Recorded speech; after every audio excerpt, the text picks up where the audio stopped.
Столица нашей республики приняла финальные соревнования по вольной и греко-римской борьбе среди учащихся сельхозвузов страны. В церемонии открытия турнира приняли участие представители Минмолспорта Северной Осетии, а также именитые спортсмены. В их числе двукратный олимпийский чемпион Суслан Андиев и триумфатор лондонских игр Алан Хугаев.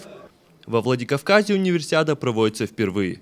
По словам организаторов, выбор на нашу республику пал не случайно. Мы всегда очень хотели попасть в Аланию, будем так говорить, потому что истинная борьба – это здесь. Это на ваших коврах, это в ваших манежах. И мы это достигли, и очень хорошо, что это получилось в канун 10-й юбилейной универсиады спортивных мероприятий нашего Минсельхоза России. Уровень соревнований достаточно высок. На ковры Дворца спорта «Манеж» вышли около 300 спортсменов из 24 регионов России. Среди них мастера спорта и победители крупных международных турниров. Вузы представили сильнейшими спортсменами своих регионов.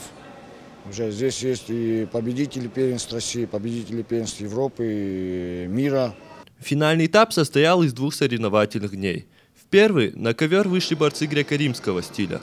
На следующий день право подняться на высшую ступень пьедестала оспорили представители вольной борьбы. Честь Северной Осетии на турнире защищали студенты Горского аграрного университета. Они уверенно победили в командном зачете.